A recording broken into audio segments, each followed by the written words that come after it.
আসসালামু আলাইকুম। আলহামদুলিল্লাহ, বর্তমানে বার্ড ফ্লু ভাইরাস অনেক তাণ্ডব চালাইতেছে।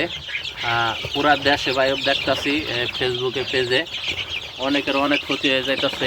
একটু আগে দেখলাম একজনের প্রায় 15,000 কোয়েল পাখি মারা গেছে। তো এগুলো দেখলে খুবই খারাপ লাগে। সবাই সাবধানে থাকবেন।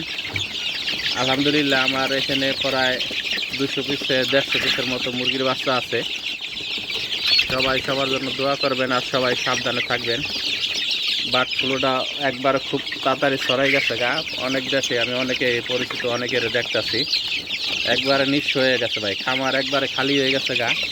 আর ভাই দেখলাম 10,000 কোয়েল পাখি এক টানে শেষ। ভাই বললো যে কোয়েল পাখিগুলো এক জায়গায় নিচে বিক্রি করার জন্য, সেখানে যাইতে যাইতে একটা জরির মধ্যে নাকি 15 পিস 20 পিস করে মারা গেছে।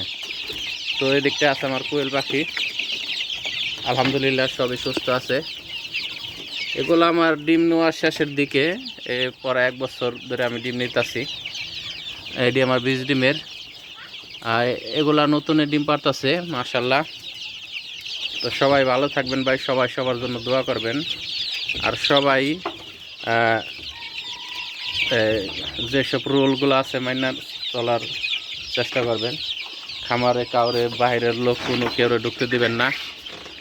আর নিজে যদি আড়ে বা বাজারে মুরগির আড়ে তো যাইবেনই না, যাইলে খুব সাবধানে থাকবেন। আসার পরে গোসল করে কাপড় চোপড় পাল্টায় খামারে ঢুকবেন। তো খুব খারাপ অবস্থা এদিকে। এটা আমার খামার, আলহামদুলিল্লাহ সুস্থ আছে, আল্লাহ সুস্থ রাখছে। আর ওদিকে বাইরের দিক দিয়ে আমার এই যে একটা খোয়ার আছে বড়, এটার মধ্যে আমার মুরগি আছে, দেশি মুরগি, ফার্মি মুরগি, আলহামদুলিল্লাহ। তো সবাই ভালো থাকবেন ভাই, সবাই সুন্দর মতো থাকবেন, পরিষ্কার ভাবে। আসসালামু আলাইকুম।